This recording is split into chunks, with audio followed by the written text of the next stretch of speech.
নমস্কার বন্ধুরা, আশা করি বিন্দাস ভিডিওতে তোমরা ভালো আছো। আর তোমরা দেখতেই পাচ্ছ আমি এখন লং ভিডিও নিয়ে চলে এসেছি, তাও আবার আটার সম্বন্ধে। তো চলো ভিডিওটাকে সাবস্ক্রাইব করে পাশে থেকো আর এখন শুরু করি।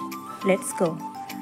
তো দেখো আমি এখন আটা মাখছি, কারণ এই আটার সম্বন্ধে তোমাদেরকে 3টে দিক বলবো। প্রথমত যারা হচ্ছে আমার মতো বাঙালি আছো, কমেন্ট করে জানাবে কার কার রুটি ভালো লাগে আর কার কার ভাত ভালো লাগে। তোমাদের সাথে এই গল্প করব বলেই আজকে একটা লং ভিডিও নিয়ে এলাম। দেখো, ভাতের যে 3টে দিক আছে সেটা হচ্ছে ফার্স্ট ফল হচ্ছে তোমার রুটির মতো অত মাখতে হয় না, চালটা ধুয়ে এই 3টে দিক ফলো করো, বুঝতে পারবে। প্রথম হচ্ছে চালটাকে ধুয়ে ভালো করে দিয়ে জল বসাও, হাঁড়িতে বসিয়ে দাও, হয়ে গেল প্রথম দিন। আর সেকেন্ড হচ্ছে যাদের আটা হচ্ছে মাখতেই থাকো, লেচি করতে থাকো, রুটি করতে থাকো, এইসব। আর সেকেন্ড দিকটাও তোমাদেরকে বলে দিচ্ছি, কারণ আটা মাখার ভীষণ খাটনি, এর থেকে ভাত বসিয়ে দেওয়া তাড়াতাড়ি, ঠিক আছে। আর সেকেন্ড দিকটা হচ্ছে, ফার্স্ট দিকটা তো বলেই দিলাম, সেকেন্ড দিক হচ্ছে রাতে ঘুমটাও ভালো হয়, ঠিক আছে। অনেকের রুটি খেলে ঘুম হতে চায় না, কারণ মোটে ঘুম হয় না, এর জন্যই হলে রাত জল খেতে থাকি এইরকমই হয় রাত্রিবেলাটা।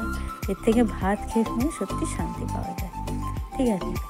আমার মতো কে কে আছে এরকম কমেন্ট করে জানিও যে হ্যাঁ এই 3টে দিক সত্যি সঠিক। আর থার্ড হচ্ছে, এটা খুব হেলদি খাবার, কারণ ভাত আর রুটিতে অনেকটাই তফাৎ আছে। রুটির ফ্যাটটা বেশি, ভাতের ফ্যাটটা কম, ঠিক আছে। তো এই হচ্ছে ব্যাপার। তোমাদের কার কার ভাত ভালো লাগে? অনেকের রুটি ভালো লাগে, রুটি না খেলে রাতে ঘুম আসে না। আবার রুটি করে অনেকে, বেশিরভাগ 3-4বার করে রুটি দিলেও কিছু যায় আসে না। অনেকে আছে এরকম রুটি খেতে ভালোবাসে। তো আমি তো বলবো সবথেকে বেস্ট ভাত, কারণ জাস্ট ধো আর বসিয়ে দাও হাঁড়িতে।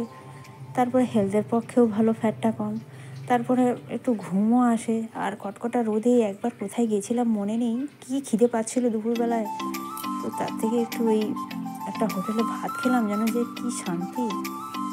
সে মতো একমাত্র যারা পিওর বাঙালি, খাঁটি বাঙালি, তারাই বুঝবে। তো যাই হোক, কারা কারা আমার মতো এরকমই খাঁটি বাঙালি আমাকে অবশ্যই কমেন্টে জানিও। আর আমার চ্যানেলটাকে তো তোমরা সাবস্ক্রাইব করছো না, ঠিক আছে, কমেন্টও করছো না, সে যাই হোক আমার কোনো যায় আসে না, কারণ তোমরা পাশে থাকলেই হবে। তো একটা লং ভিডিও নিয়ে অনেকদিন ধরে আসবো বলে তো এলাম, কারণ এই আটা মাখতে আমার ভীষণ বিরক্তি লাগে, ভীষণ। তারপরে এই লেচি করে তারপরে রুটি বানাও, বেলো, সেঁকো, বিরক্তি। গরম হলে সব খাবে, নাহলে খাবে না, আবার সেঁকো ঠান্ডা হয়ে গেলে। তো যাই হোক, এইটুকুই আমার ভিডিও। আর রাতে এই রুটির সাথে হচ্ছে তোমার এই যে সবজি, মিক্স সবজি শাশুড়ি মা বানাবে, আর আমি এই আটাটা মাখছি, আটাটা বানাবো। তো চলো, এখনের মতো ভিডিওটা ভুল ধরে ফেলেছিলাম, ঠিক আছে। চলো এখনের মতো লং ভিডিও, টাটা, আবার দেখা হবে।